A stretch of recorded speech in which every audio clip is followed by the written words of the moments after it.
There is a community in the rolling hills of eastern Ohio that has not paid an electric bill in over a century, not because they live in the dark, not because they gave up modern comfort, not because they are waiting for a grid connection that never came, but because they learned something about energy that the utility industry has spent decades making sure the rest of America would forget.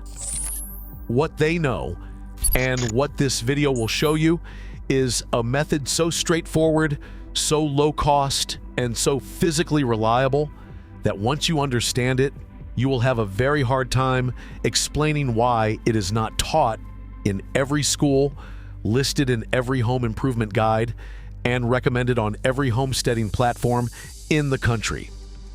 The energy industry is not silent about this by accident.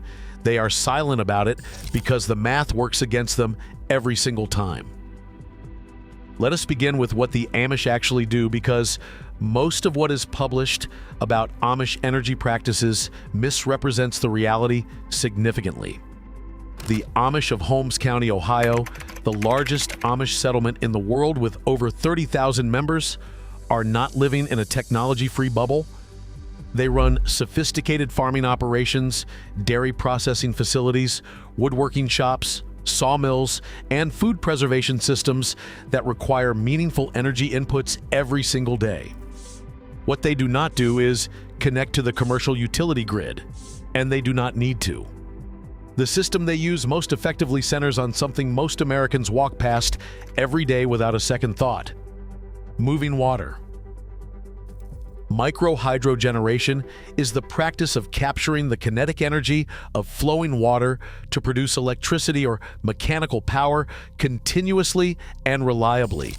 A stream or creek with as little as 2 feet of vertical drop and a flow rate of 10 gallons per minute can generate enough continuous power to run a household's essential systems indefinitely, every hour of every day, without weather dependence of any kind. Unlike solar, micro-hydro does not stop at night. Unlike wind, it does not stop when the air goes calm. It runs 24 hours a day, 7 days a week, year after year, from a source that is already present on the property and requires no fuel to keep moving. The Amish families who use it built their initial systems from salvaged materials, hand-cut wooden channels, and simple turbine wheels that cost nothing beyond labor. The modern version can be assembled for under $500 and will outlast any solar panel you can purchase today by a significant margin. Here is what a working installation looks like at its most accessible level. You need a water source with consistent flow.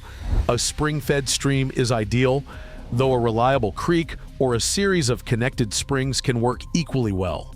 You need a penstock, which is simply a pipe that directs water from a higher point to a lower point in order to concentrate the flow pressure. At the bottom of that pipe, a Pelton wheel or a turgo turbine converts the water pressure into rotational energy with exceptional efficiency. That rotation drives a permanent magnet alternator, the same fundamental type of generator used in small wind turbines, which outputs electricity into a battery bank. From the battery bank, a simple inverter converts stored power into standard household current. The entire system, from water source to wall outlet, can be built and installed over a long weekend with basic mechanical skills and no prior electrical knowledge beyond what a carefully chosen online tutorial can provide in an afternoon. Now here is the question the energy industry does not want you sitting with too long. The average American household pays roughly $1,400 per year in electricity costs, according to the U.S. Energy Information Administration. Over the course of a 30-year mortgage, that is $42,000 paid to a utility company for electricity that a stream, a buried pipe, and a $500 turbine could have provided for free.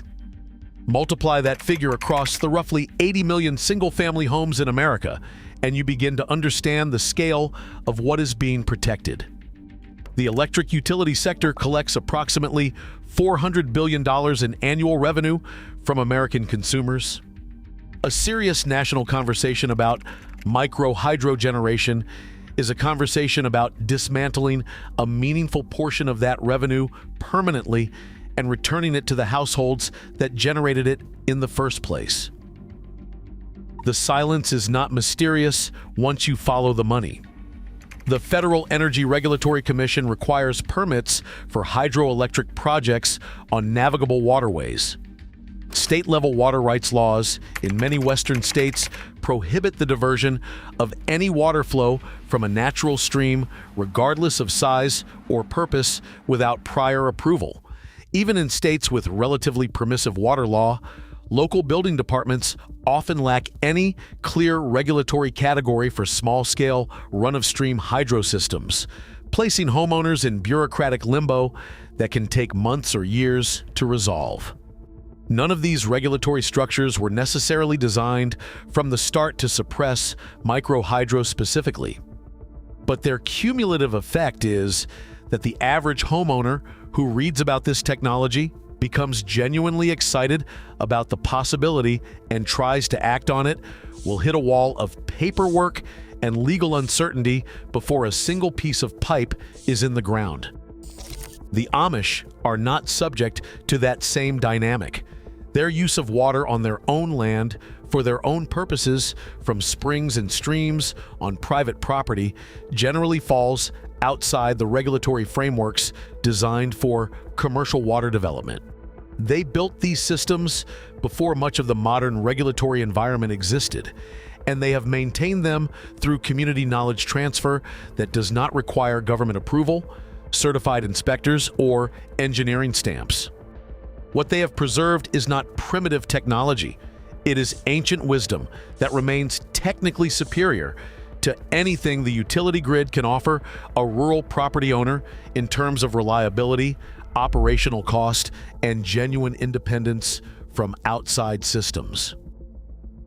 If you are sitting on a property with a flowing stream, a reliable spring, or even significant rainfall and adequate topography, you may already own everything you need to step off the utility grid permanently. The materials are available, the knowledge is documented, the physics is not complicated. What has been missing is the conversation, and this channel exists to have exactly that conversation. Share this with someone who is paying a utility bill on property that has running water. Subscribe, because the next thing we are going to show you is going to make this look like the introduction it is. There is one more detail worth understanding before you start mapping the water features on your property. The output of a micro-hydro system is remarkably stable compared to any other renewable source. A stream that delivers 10 gallons per minute with 2 feet of head pressure will generate approximately 50 to 80 watts of continuous power. That does not sound like much until you calculate what 50 watts running continuously for 24 hours produces 1,200 watt-hours per day, or roughly 40% of the average American household's daily electricity consumption.